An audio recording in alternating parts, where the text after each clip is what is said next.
Imagine trying to prepare dinner tonight without your stove, your pots, your pans, or any metal cookware whatsoever. Most of us would be completely lost within minutes. Yet for thousands of years, the native peoples across the Americas prepared elaborate feasts, preserved food for entire winters, and developed cooking techniques so sophisticated that some are still used today. They accomplished all of this using nothing but the raw materials provided by the natural world around them. This is the story of how ancient innovation, passed down through countless generations, enabled people to create culinary wonders under conditions that would seem impossible to modern cooks. These resourceful communities transformed buffalo organs into functional cooking vessels and converted simple holes in the ground into precision ovens capable of slow roasting for hours. Their techniques were so refined that they could feed entire villages and store provisions that would last through the harshest seasons imaginable. Stay with me until the end to discover how you can bring liquid to a boil inside a container made entirely of tree bark, and learn the clever trick that converted an ordinary pit in the earth into a perfectly regulated slow cooker that could operate for an entire day. Let me share with you the most fascinating secret of all. For the original inhabitants of the Americas, cooking was never confined to four walls. The entire landscape was their culinary workspace and pantry combined. Every single element in their environment served a purpose within an interconnected system designed to sustain life. Whether they lived near forests, grasslands, or river valleys, the land provided not just the ingredients for meals, but every tool required to prepare them properly.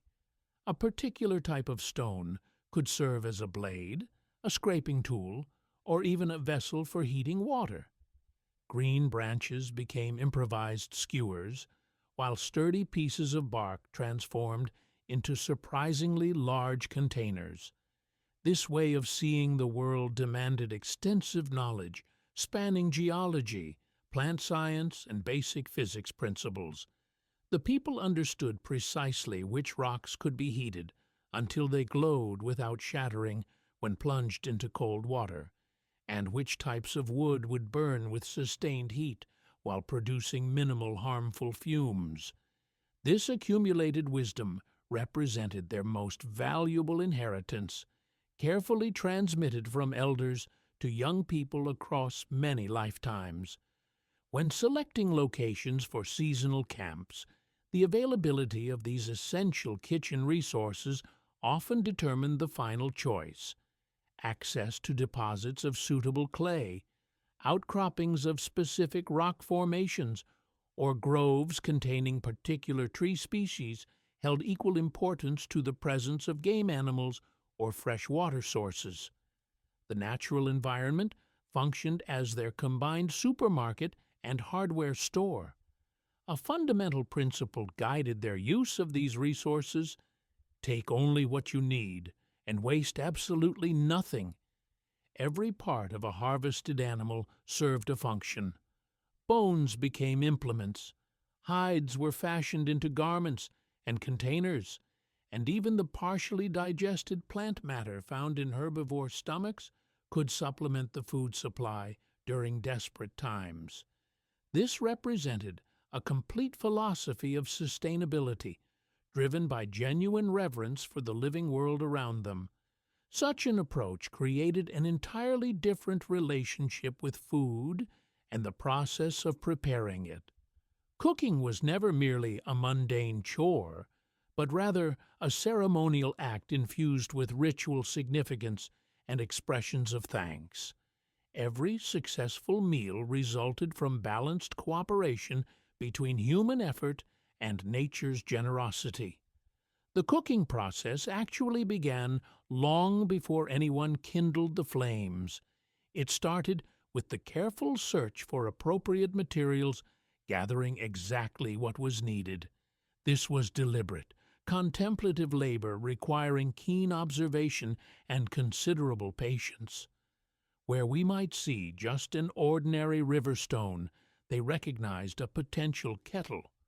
A birch tree wasn't simply a tree, but a future cooking pot waiting to be crafted. Their surroundings weren't a random assortment of objects scattered about. Instead, they saw a complete toolkit containing ready solutions for every challenge life presented. When modern people find themselves in wilderness settings, most see only disorder and scarcity. These indigenous communities looked at the exact same landscape and perceived perfect organization and abundant resources everywhere. This fundamental difference in perception holds the key to understanding their brilliant cooking innovations. I'm genuinely curious about your perspective on this. Do you believe that modern civilization has severed this profound bond with the natural world, losing the ability to view nature as a collaborative partner rather than merely something to exploit? Share your thoughts in the comments section below. What if I revealed that you could bring water to a rolling boil without using any heat-resistant cookware at all? The technique of stone boiling ranks among the most widespread and clever solutions to this challenge. It enabled people to cook liquid-based dishes in virtually any container capable of holding water, regardless of whether that container could withstand direct fire. The fundamental principle was straightforward, though executing it properly required significant skill and the right materials. First, smooth stones of dense composition, roughly the size of human fists, were heated in a large fire until they turned red hot. Selecting the correct rock types proved critical. Granite or basalt varieties that wouldn't crack or explode when subjected to rapid temperature shifts. During the heating period, a suitable cooking container was prepared. Options included wooden vessels hollowed from logs, tightly woven baskets constructed from plant roots, or even pits dug into the earth and lined with animal hides. The single requirement was that the container needed to be completely watertight. Once the stones achieved optimal temperature, they were carefully extracted from the flames using specially designed wooden tongs. After quickly brushing away any clinging ash, the stones were lowered one at a time into the water-filled container along with the food ingredients. The water surrounding each stone would instantly begin violently boiling, transferring thermal energy throughout the entire volume of liquid. As each stone gradually cooled, it was removed and immediately replaced with a fresh hot one from the fire. This continuous rotation ensured the food maintained a constant boil and cooked all the way through. The method proved excellent for preparing soups, hearty stews, grain porridges, and for tenderizing tough cuts of meat and fibrous root vegetables. This technique delivered remarkable effectiveness and allowed for surprisingly precise temperature regulation. By increasing or decreasing the number of stones in the pot, cooks could adjust the intensity of the boil with considerable accuracy. Think of it as an ancient predecessor to the modern stovetop, with variable heat settings. Additionally, trace minerals contained within the stones would leach into the food, potentially enhancing its nutritional value. Any ash particles that entered the water, along with the stones, acted as a natural seasoning agent, imparting a distinctive smoky character to the finished dish.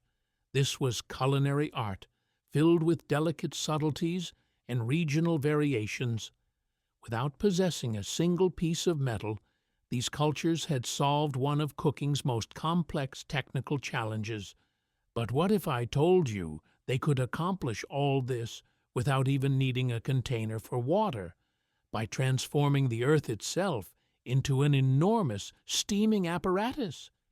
In the upcoming section, you'll discover exactly how this underground kitchen operated, What I'm about to reveal sounds almost impossible, like something from a fantasy story. But this technique is absolutely real and was used across multiple continents. The earth oven, sometimes called a pit oven, stands as one of the most sophisticated and ingenious cooking innovations ever developed. It enabled the preparation of massive quantities of food simultaneously, transforming even the most unforgiving cuts of meat into incredibly tender, succulent dishes. This wasn't just a hole dug in the dirt, it was a carefully engineered thermal system. The process began by excavating a depression in the ground, with dimensions determined by the quantity of food being prepared. The bottom and sides of this cavity were meticulously lined with large stones selected for their heat retention properties. Next, an intense fire was built inside this stone-lined chamber.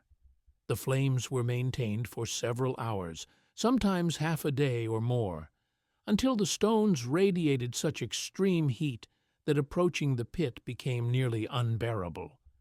The rocks would glow with stored thermal energy. When the stones reached their maximum temperature, every last ember and all the ash were carefully removed from the pit. Then a substantial layer of fresh, moisture-rich vegetation was laid across the scorching hot stone surface. This might include burdock leaves, wild onions, ferns, or along coastal regions, fresh seaweed. This green layer served dual purposes, protecting food from direct contact with the searing